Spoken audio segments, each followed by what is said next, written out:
Bonjour, bonsoir à tous et bienvenue sur Brian Yu-Gi-Oh! Je suis votre hôte comme d'habitude et comme vous pouvez le voir, suite au nouveau support et aux nouvelles cartes qui sortent dans Doom of Dimension, dont vous voyez le beau tapis en dessous, petit deck profile de mon deck DDD. Deck que j'affectionne beaucoup parce que j'aime beaucoup le personnage, l'histoire qu'il a eu et qu'il a créé dans l'animé. Et le deck en lui-même, très sympa, basé beaucoup avec les anciennes cartes sur des scientifiques ou des personnalités célèbres comme Gilgamesh ou Copernic, etc. Et donc, nouveau support reçu pour le deck, que je n'ai encore pas totalement, donc beaucoup de proxys dans ce deck, dont les staples qui sont dans d'autres decks. Donc, ne m'en tenez pas rigueur, mais je voulais trop faire le deck profile, donc je le fais en mode proxy. Si déjà le deck vous plaît, n'hésitez pas, likez, commentez, partagez. Même si, comme on peut le voir, c'est un deck pendule. Je sais que la mécanique des pendules n'est pas très appréciée par la communauté Yu-Gi-Oh! Et la communauté en général compétitive ou autre en général. Mais bon, moi j'adore cette mécanique. C'est très fun de pouvoir autant que les monstres des magies ou des pièges en fonction de où ils sont placés sur le terrain. Et ça permet de faire tellement de dingueries. Et DDD est un des meilleurs decks pendules, entre guillemets, pour ce qu'il fait, qui est de faire un board quasiment impassable. Et avec le nouveau support qu'il a reçu, ça l'aide beaucoup à jouer autour des entraps, contrairement à avant. Il se prend beaucoup moins Nibiru en fonction des mains, etc. Donc on va présenter ça. Donc déjà, c'est un deck à 43 cartes. Vous pouvez retirer une staple ou autre pour passer à 40 si vous voulez. Moi j'ai décidé de jouer à 43 parce que je voulais jouer 23, vu que j'avais 23 ou 24 engines, je voulais 20 non-engine et donc du coup ça fait 20, ça fait 43. Donc bref, les starters du deck, nous avons là 3 fois la nouvelle. DDD 0 Demise King 0 Machinex, ou le français je crois que c'est Reine 0. C'est la reine, donc là c'est King et en français donc ça va être Queen, donc reine. Donc elle est très forte, nouvelle one card combo, scale 0, très pratique. Quand elle est en échelle, si elle est en échelle et qu'elle a été activée ce tour-là, donc attention, par Gilgamesh ça marche pas, elle n'a pas été activée, elle a été placée. Mais ici, si on l'active de la main, donc elle est considérée du coup comme étant activée. On peut placer du coup un contrat depuis notre deck face recto dans notre zone magie piège. Donc rien que ça c'est fort, elle place n'importe quel contrat. Donc notre contrat d'habitude ou les nouveaux contrats ou des anciens. Donc c'est très fort. Et en tant que monstre, si un monstre DD qu'on contrôle ou une carte contrat a été détruite, excepté elle-même, et elle est face recto dans notre extra deck, on peut l'invoquer spé et on peut détruire aussi une carte sur le terrain sans cibler, même durant la damage step. Donc c'est fort. Et en plus, si elle-même elle est détruite, elle peut se replacer dans zone pendule. Donc vraiment, cette carte, elle est très forte.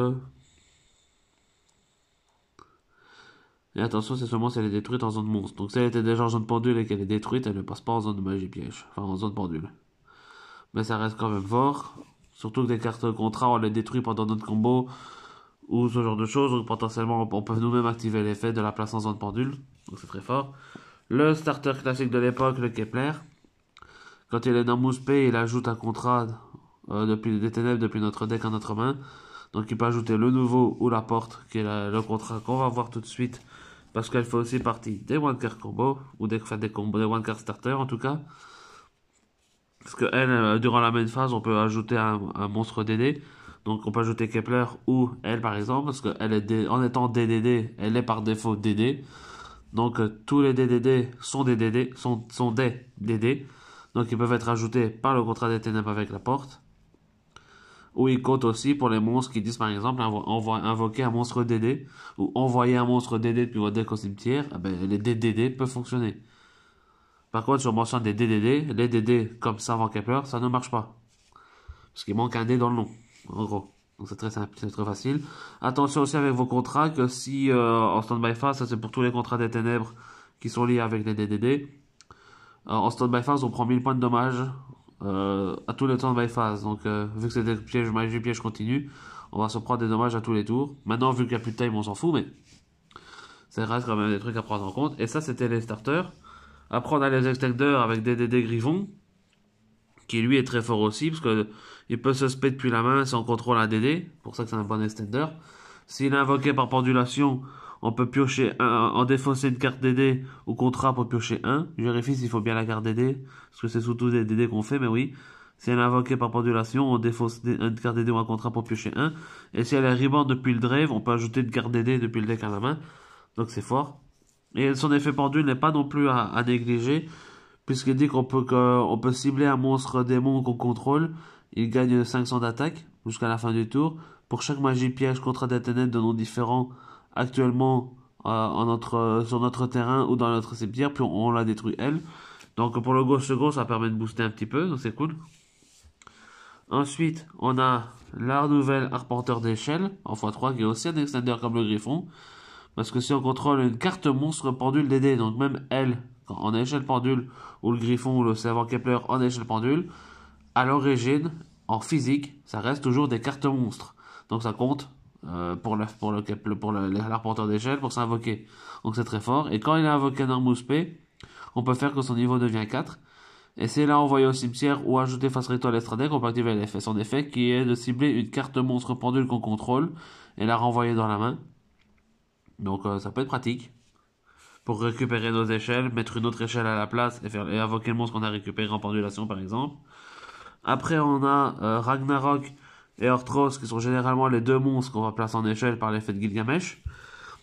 Ragnarok est aussi un extender parce que quand il est en échelle, si un monstre DD est invoqué, on peut cibler un monstre DD dans le cimetière pour le reborn et on prend 1000. Donc c'est assez fort.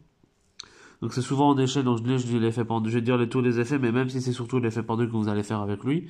Mais s'il invoque un Armus P, on peut cibler un monstre DDD. Attention là c'est 3D, donc aucun des petits fonctionne. Dans notre cimetière pour l'invoquer spécialement, on peut utiliser cet effet qu'une fois par tour de lui.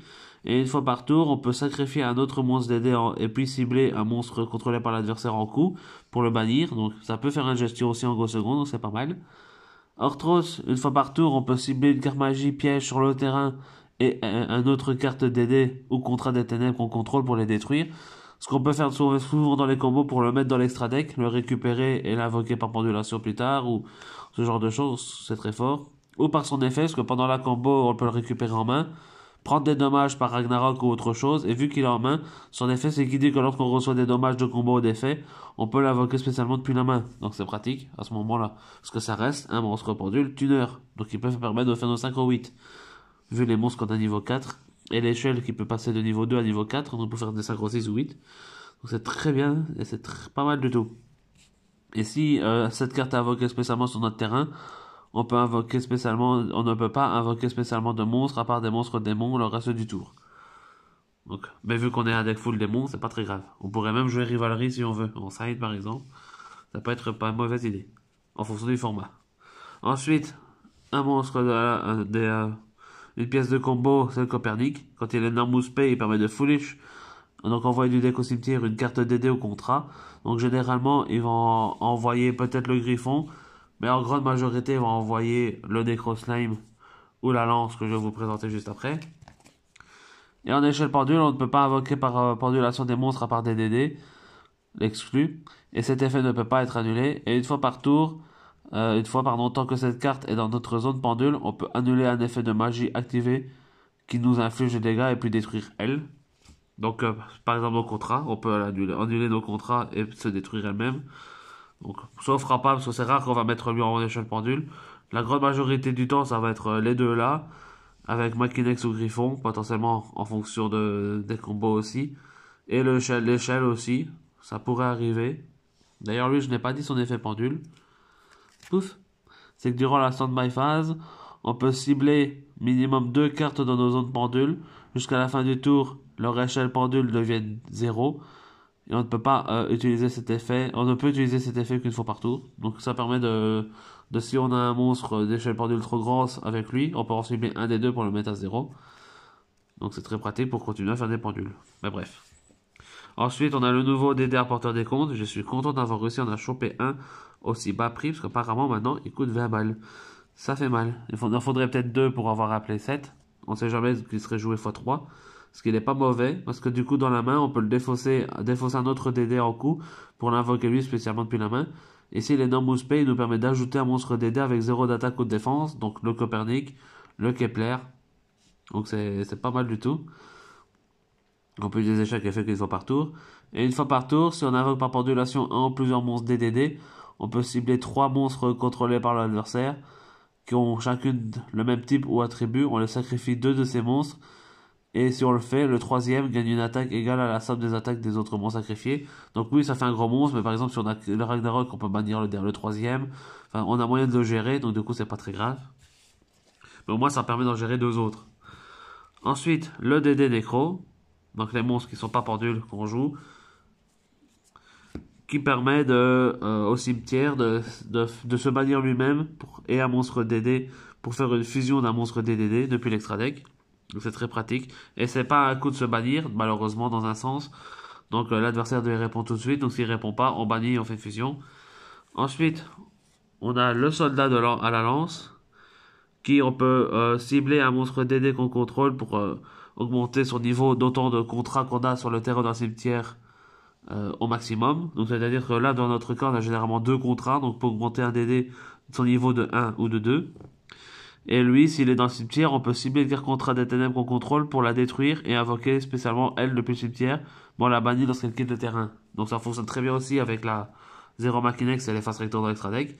Parce que vous pétez un contrat, elle se rebound, elle fait de elle, un contrat a été pété, vous la invoquez depuis l'extra deck et elle pop potentiellement une carte sur le terrain. Dont potentiellement elle-même pour se replacer en échelle pendule et avoir une échelle de 0. Donc c'est très fort, très pratique.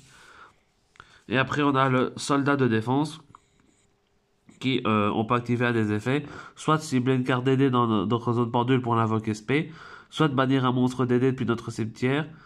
Si notre monstre DDD attaque ce tour, l'adversaire ne peut pas activer ni de carte ni d'effet jusqu'à la fin de la damage step, donc ça peut être pas mal. Et aussi, il a un autre effet qu'on peut la bannir depuis le cimetière pour ajouter un monstre pendule DD depuis notre extra deck face recto au cimetière à notre main. Donc ça recycle un peu. Donc c'est très sympa, très pratique. Et du coup, pour son premier effet, il peut par exemple invoquer Orthros. 4 et 4 ça fait 8. Orthros est 1 heure. Invocation synchro. Donc très fort. Et enfin, les 2 dernières cartes que je vais mettre par-dessus tout parce que c'est pas très grave. Qu'on joue, c'est les 2 derniers contrats, les briques. Parce qu'elle n'est pas vraiment un one card combo, il faudrait une autre carte pour qu'elle soit du coup un combo. C'est d'office un 1.5 avec elle et un monstre DD par exemple. Parce qu'elle dit qu'elle est toujours traitée comme une carte DD, donc elle peut être tutorisée par Griffon, placée par par le Machinex ou tutorisée par le Kepler, etc. Ça fait pas moyen d'avoir accès. Et on peut cibler une carte DD qu'on contrôle, autre qu'elle-même, en coup, et on détruit la carte qu'on a ciblée, et on invoque spécialement monstre DD depuis notre deck, et on ne peut pas invoquer spécialement par des DD le reste du tour. Donc attention quand vous faites cet effet-là, si vous jouez d'autres choses que des DD dans votre extra deck, invoquez-les avant de faire ça. Et aussi, on peut utiliser cet effet qu'une fois par tour, et une fois durant notre saut by phase, on reçoit 1000 points de dommage. Classique de ce genre de carte de DD. Et après, on joue celle-là, le contrat des ténèbres avec la sorcière. Parce qu'en fait, on peut envoyer une carte DD au contrat des ténèbres depuis notre main au cimetière pour cibler une carte de l'adversaire, enfin sur le terrain tout court, et on la détruit. On peut utiliser cet effet qu'une fois par tour. Et tous les monstres de type démon qu'on contrôle gagnent 1000 d'attaque durant le tour de notre adversaire uniquement. Et on reprend 1000 points de dommage durant notre stand-by. En fait, cette carte-là, elle est très importante, surtout pour le Go First, post-side surtout, mais on la joue quand même main deck, parce qu'on ne sait jamais. Elle peut être très utile, parce que vu que c'est un piège continu, on peut l'activer et on n'est pas obligé de résoudre son effet. On peut le faire plus tard. Du coup, ça permet de jouer autour de Darkruler No More et de Droplets qui ne défaussent pas de piège. Parce que notre Siegfried, en effet rapide, peut néguer une carte face recto sur le terrain, enfin magie piège. Mais c'est pas l'activation de la carte, c'est en effet rapide, on peut cibler une carte face recto sur le terrain et annuler ses effets. Donc on peut pas répondre à Darkruler avec le Siegfried. Par contre, on peut répondre avec la sorcière. Du coup, on fait chaîne 1 Darkruler. Enfin, l'adversaire fait chaîne 1 Darkruler. Nous, on fait chaîne 2 Contrat des Ténèbres. Du coup, maintenant, on répond plus à Darkruler No More par un effet. Un monstre ne répondra pas à Darkruler No More, il répondra à notre piège. Du coup, on peut faire Siegfried, cibler Darkruler No More et néguer Darkruler No More. Donc, c'est comme ça qu'on peut permettre de jouer autour de Darkruler. C'est pour ça qu'on en joue une main deck. Comme ça, ça peut être très pratique. S'il y a des joueurs qui jouent Darkruler ou Droplet main deck, qui défausse pas piège, ça peut être très pratique. Et donc là, c'est tout pour nos DD. Donc comme vous voyez, on a 3, 6, 9, 12, 15, 16, 17, 18, 19, 20, 21, 22, 23, 24. 24 cartes DD. Donc le reste, ça a du non-engine pour les 43. Donc ça fait 19. Et c'est quoi du coup le reste? Ben on a les 3 gouttelettes, les fameuses gouttelettes. Comme ça, go first et go second, ça reste une bonne carte. Le petit appelé par la tombe pour se protéger de certaines entrappes qu'on peut, pour nous empêcher de devoir forcer nos interrupts dessus. Parce qu'il y a certaines entrappes qu'on peut negate, comme par exemple maintenant Nibiru, parce que notre lien 3 permet de le negate si on arrive à l'invoquer avant que Nibiru soit activable.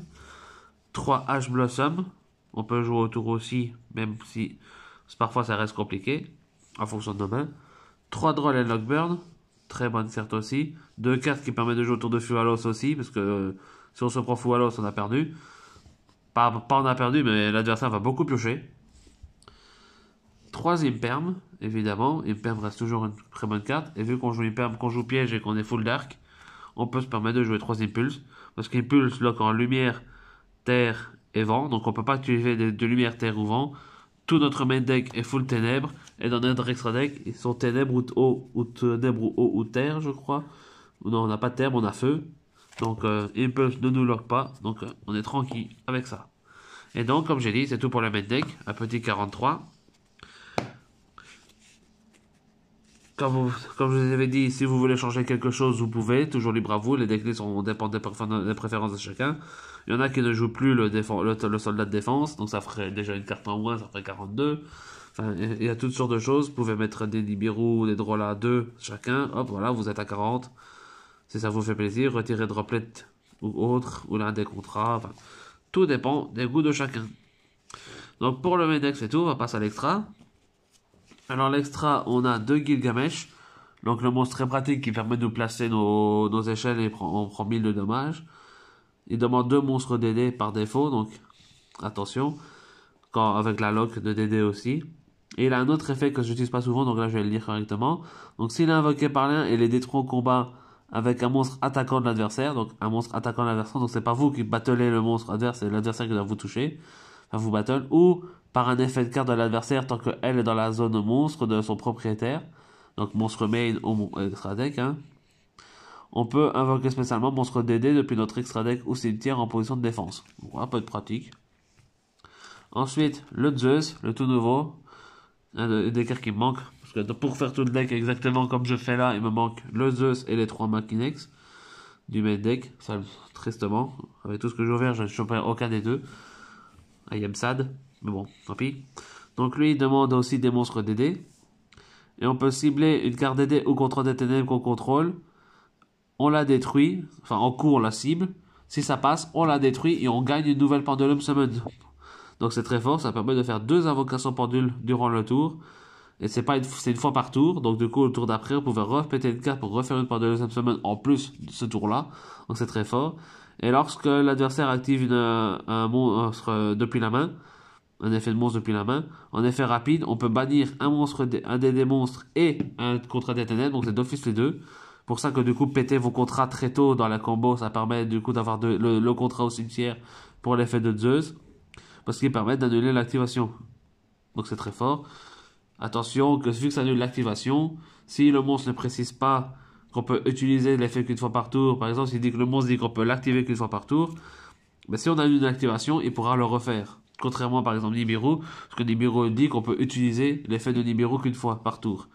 Donc, vu que vous avez négé de l'activation, il a quand même tenté de l'activer, parce que vous avez dû l'annuler. Donc, il ne pourra pas refaire Nibiru plus tard, dans le tour. Donc, c'est très fort. Ensuite, pour les X6, on a le petit César classique, qui lui permet de détacher un matériel à la fin de la battle à la phase ou à la fin de la battle phase, je sais plus vraiment. À la fin de la battle phase, il réinvoque au cimetière des monstres DD qui ont été détruits durant cette battle. Et on prend des dommages au tour d'après, en fonction du nombre de monstres qu'on a invoqués. Et je crois que c'est 1000 points de dommages par monstre. Ouais, 1000 points de dommages par monstre. Et là aussi, s'il est envoyé depuis le terrain au cimetière, on peut ajouter une carte contrat des ténèbres depuis le deck à la main. Donc généralement, c'est lui qui nous permet de tuto la contrat des ténèbres avec la sorcière en fin de combo. Donc très fort.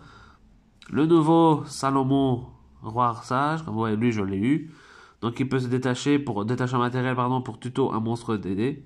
Enfin une carte DD depuis le deck à l'autre main. Et si elle est bannie, on peut cibler un monstre à effet DD qu'on contrôle.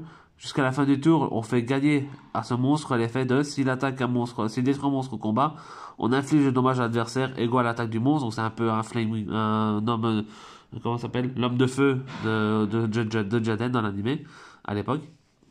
Donc ça fait un peu ce même effet, donc c'est très cool. Ensuite, l'autre que je n'ai pas du tout et que je n'ai jamais réussi à avoir, c'est le Marksman King Tail. Donc lui, si on a pris des dommages, on peut cibler un monstre sur le terrain et détacher un matériel en coup.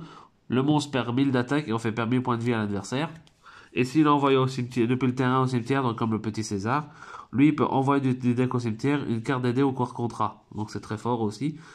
On le fait plus, et c'est pas une fois par tour, donc on le fait plusieurs fois potentiellement dans les combos. Donc c'est très cool. Le César, le grand roi des vagues, tout le monde connaît vu que c'est joué dans Fitzbis. On peut détacher un matériel pour néguer une magie piège ou un effet de monstre qui va invoquer un monstre. Donc c'est très fort. Tout comme le Big Boss aussi des Xyz, le roi planificateur de Machinex, qui lui en une fois par, plusieurs fois par tour, il peut soit détacher deux, soit pop un contrat pour que lorsque l'adversaire active un effet de monstre, on absorbe le monstre et on l'attache en matériel. Donc ça c'est fort parce que si je dans la combo, on peut le faire généralement 3 fois du coup cet effet-là. Parce qu'on a un matériel et 2 contrats. On pop un contrat, on attache le monstre. Donc on a 2 monstres en matériel. On les détache, on prend le suivant. On pop le contrat, on attache. Donc ça nous fait 3 fois déjà l'effet. Et on peut le faire du coup une 4e fois. Si j'ai bien compté. Donc c'est très fort. Donc ça n'annule pas l'effet, attention. Mais au moins ça prend le monstre. Donc s'il avait besoin d'être détruit à la résolution pour faire son effet ou ce genre de choses. Mais du coup ça ne le fera pas. Donc c'est très fort. On a le Clovis, premier roi, donc aussi une nouvelle carte, qui lui dit que s'il est invoqué par synchro, on peut cibler de nos monstres DD bannis ou si on a un contrat des ténèbres sur le terrain, on peut cibler dans le cimetière à la place et on reborn le monstre. Et on ne peut utiliser cet effet qu'une fois par tour. Et si elle est bannie, comme le Salomon, le nouvelle carte Salomon, on peut activer cet effet. Si notre monstre DD attaque un monstre en mode défense, on fait Perce Def. Donc ça c'est très pratique. Et vous allez voir qu'on joue le monstre qui permet de profiter de ces effets-là, ce qui demande de bannir des DD pour s'invoquer. Ensuite, le Siegfried Roi Maudit, le fameux monstre que j'ai, que durant le tour de chaque joueur, donc vu que c'est un tour de chaque joueur, on peut remplacer ça par juste entre parenthèses effet rapide. On peut cibler une carte magie piège face recto sur le terrain jusqu'à la prochaine stand-by phase. La cible a ses effets annulés. Et si c'est une magie normale, elle s'en va au cimetière de toute façon. Si c'est continue, elle reste, mais ses effets sont annulés, etc. Donc, comme ça qu'on dégage Dark Caller avec la piège. On ne peut utiliser bien sûr cet effet qu'une fois par tour. Et si cette carte est détruite en combat ou par un effet de carte et on va au cimetière, on gagne 1000 points de vie pour chaque carte contre des ténèbres qu'on contrôle. Donc ça permet de récupérer un petit peu. On joue aussi le super roi du déclin Armageddon brillant. Alors, car qu'on peut faire facilement, entre guillemets, avec la lance et le Machinex, parce qu'il est niveau 10. On l'utilise surtout pour son effet de monstre, qui est que l'adversaire ne peut pas cibler nos monstres qu'on contrôle avec des effets. Donc, si on joue contre un deck qu'on sait qu'il cible beaucoup, en fin de board, en game 2 généralement, sur des premiers, ou game 3 sur des premiers, à post-side, etc., on peut le faire en fin de board et ça empêche l'adversaire de nous cibler nos monstres. C'est très fort, c'est surtout pour ça qu'on le joue. Et enfin, nos fusions, on a le Genghis qui, quand un monstre DD est invoqué, il peut cibler un DD dans le cimetière pour le reborn. On joue le grand Genghis qui, lui, pendant notre tour, est une négate de magie piège. Vous allez voir, je vous expliquerai après pour un truc. Et après, on a le Chris Dark Roi Démon. Donc, comme vous avez vu, c'est notre field center que voici. Et c'est notre beau field center, c'est notre tapis. On a tous les DDD, on est content. Alors lui, pour s'invoquer, il doit bannir les monstres ou faire une fusion ou bannir les monstres depuis le cimetière ou le terrain. Et donc du coup, c'est pour ça qu'on a le Clovis et le Salomon. On les bannit, on l'invoque, résolution, effet. Enfin, effet de Salomon, parce que lui, c'est un effet qui s'active. Et lui, il a son effet aussi à l'invocation, qui est que on annule les effets de monstres de l'adversaire qu'il contrôle actuellement. Donc c'est bien parce que si du coup il va chaîner avec ses effets pour faire des trucs qu'il va genre par exemple invoquer ou ce genre de choses comme Miami, eh ben, à la résolution, même les monstres qu'il va invoquer auront leurs effets annulés. Du coup ils pourront pas faire Book of Moon, enfin ce genre de choses que font Miami. Donc c'est très fort. Et du coup à la résolution aussi, Salomon va avoir son effet qui permettra à notre monstre de pouvoir de faire gagner des LP en fonction des monstres de l'adversaire qu'il détruit. Et ce qui est très fort aussi, c'est que lui par défaut, il peut battle tous les monstres une fois adverse. Donc battle une fois tous les monstres adverses, un peu comme le Tyranno ultime de Dino. Donc c'est un peu fort. C'est très sympa. C'est le boss monster des DD, c'est tout nouveau. Et comme vous pouvez du coup le voir, c'est la fin de l'extra deck. Et du deck profile en général. Et aussi, comme je parlais, il y a genre par exemple, le brillant, le Genghis, le grand Genghis et un des deux Makinex, qui sont entre guillemets des flex spots. Donc, vous allez potentiellement jamais les faire, en fonction de vos tournois, etc. ou du format. Mais du coup, c'est des 3 monstres flex qu'on pouvait mettre, par exemple, des targets à Super Poly si vous voulez jouer Super Poly. Par exemple, ça reste une possibilité. Moi, je préfère jouer comme ça, full DDD. Si Super Poly devient une très bonne carte dans le format, mais je vais la mettre en side potentiellement. Mais en tout cas, pour le deck en lui-même, pour l'instant, c'est tout. J'espère que ça vous aura plu. J'étais très long parce qu'il y a beaucoup d'effets vu qu'il y a des monstres pendules à tous les coins. Donc pour dire les effets, c'est assez long. Mais c'est des DD. J'aime beaucoup ce deck. Vivement que j'ai les cartes qu'il me faut pour pouvoir faire des tournois avec ce deck. Parce que je compte le faire. Je compte revenir faire plus de tournois maintenant depuis qu'il y a le nouveau support. Parce que je suis motivé par le deck. Je vais essayer de l'apprendre aussi par cœur. Pas par cœur. Faire beaucoup de games en tournoi en local ou avec des copains pour vraiment me familiariser avec les cartes, voir en fonction des interactions et les mains que j'ai, qu'est-ce que je peux faire, ou jouer autour de ces interactions potentiellement en pensant qu'elles existent dans la main de mon adversaire. Genre jouer autour de hache, de drôle, pas faire de tuto, ou faire ma tuto uniquement quand j'en ai vraiment besoin, et que même si je me prends le drôle à ce moment-là, je puisse quand même continuer à jouer autour et que ça pose pas de problème, etc., etc. Donc bref, je vous dérange pas plus avec tout ce que je dis là. J'espère que ça vous aura plu malgré tout, que vous avez aussi maintenant gagné un peu d'amour avec les decks pendules et surtout avec des DD. Et on se retrouve du coup bientôt pour d'autres contenus Yu-Gi-Oh! Peace les potes!